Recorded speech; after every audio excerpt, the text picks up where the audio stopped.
Chrome browser open చేసి nvsp.in అని enter చేస్తే సెర్చ్ మీద టచ్ చేస్తే మనకి ఓటర్ ఐడి పోర్టల్లోకి వస్తుంది. voter.eci.gov.in అని వస్తుంది. ఇక్కడ రిజిస్ట్రేషన్ చేసుకుంటే లాగిన్ మీద టచ్ చేసుకోవాలి, లేకపోతే సింగప్ మీద టచ్ చేసుకోవాలి. నేను లాగిన్ మీద టచ్ చేశాను. ఇక్కడ mobile number, email ID, EPIC number, password, captcha, request OTP enter చేసి లాగిన్ అవ్వచ్చు. లేదా సింగప్ మీద టచ్ చేస్తే mobile number, email address optional, captcha enter చేసి కండ మీద టచ్ చేస్తే ఓటీపీ వస్తుంది. తర్వాత పాస్వర్డ్ క్రియేట్ చేసుకోవచ్చు. తర్వాత అకౌంట్ లాగిన్ అవ్వచ్చు. నేను ఆల్రెడీ అకౌంట్ క్రియేట్ చేసుకున్నాను. నెంబరు ఇచ్చి ఎంటర్ చేసి క్యాప్చా ఎంటర్ చేసి ఓటీపీ రిక్వెస్ట్ మీద టచ్ చేసి ఓటీపీ ఎంటర్ చేసి వెరిఫై మీద టచ్ చేశాను. అకౌంట్లోకి లాగిన్ అయ్యాను. ఇప్పుడు application voter ID track application status ఒకసారి ఇప్పుడు చెక్ చేసుకుందాం. ట్రాక్ అప్లికేషన్ మీద టచ్ చేశాను. ఇక్కడ మనకి ఇలా ఓపెన్ అయింది. ఇక్కడ reference number select state set చేసుకోవాలి. ఇక్కడ టచ్ చేసి నేను ఇక్కడ ఆంధ్రప్రదేశ్ కాబట్టి ఆంధ్రప్రదేశ్ మీద టచ్ చేశాను. మీకు ఏ స్టేట్ అయితే ఆ స్టేట్ సెలెక్ట్ చేసుకోవాలి. సెటిల్మెంట్ మీద టచ్ చేసుకోవాలి. ఇక్కడ సెటిల్మెంట్ మీద టచ్ చేసి ఇక్కడ error not search record found అని వచ్చింది. ఇక్కడ రిఫరెన్స్ నెంబర్ తప్పుగా ఎంటర్ చేయడం వల్ల మనకి ఇలా రికార్డ్ నాట్ ఫౌండ్ అని వస్తుంది.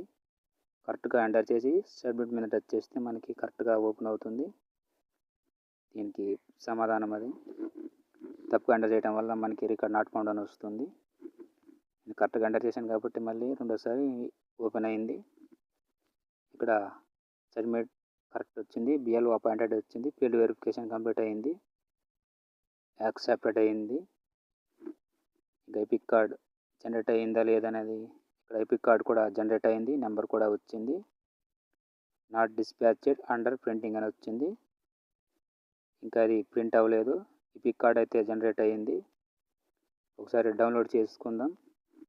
ఎపిక్ కార్డ్ డౌన్లోడ్ అయిందా లేదా అనేది ఒకసారి చెక్ చేద్దాం. ఎపిక్ కార్డ్ డౌన్లోడ్ మీద టచ్ చేశాను. ఇక్కడ ఎపిక్ కార్డ్ వచ్చింది కాబట్టి నేను ఎపిక్ ఎంటర్ చేస్తున్నాను. లేదా రిఫరెన్స్ నెంబర్ ఎంటర్ చేసుకోవాలి.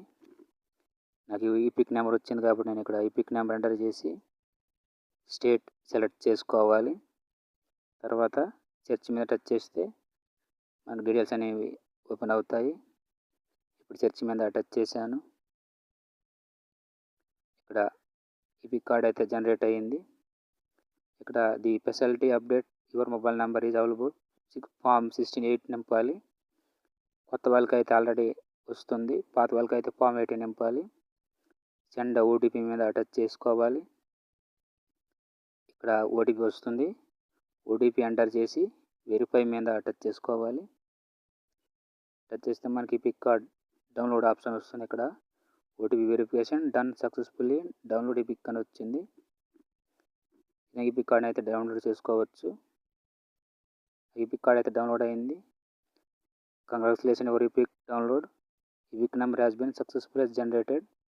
Please save your copy of EPIC for future use అని వచ్చింది. Don't share other avoid misuse అని వచ్చింది. ఈపిక్ కార్డ్ అయితే డౌన్లోడ్ ఓపెన్ అయిపోతుంది. ఈ విధంగా అయితే ఈపిక్ కార్డ్ని డౌన్లోడ్ చేసుకోవచ్చు. తర్వాత మనకి బిఎల్ఓ ఆఫీసర్, ఎలక్ట్రానిక్ ఆఫీసర్ వాళ్ళ డీటెయిల్స్ తెలియాలంటే నా యువర్ పోలింగ్ సెక్షన్ ఆఫీసర్ మీద అసెంబ్లీ పార్లమెంటరీ టచ్ చేసుకోవాలి. ఇక్కడ మళ్ళీ ఈపిక్ నెంబర్ ఎంటర్ చేసుకోవాలి. తర్వాత ఇక్కడ క్యాప్చా కూడా ఎంటర్ చేయాలి. ఎంటర్ చేసిన తర్వాత సెర్చ్ మీద టచ్ చేస్తే మనకి బిఎల్ఓ ఆఫీసర్ వాళ్ళ డీటెయిల్స్ అనేవి మనకి ఇక్కడ కనిపిస్తాయి. BLO, ERO, TEO, booth assembly constituency, parliamentary constituency ఇక్కడ మనకి కనిపిస్తాయి.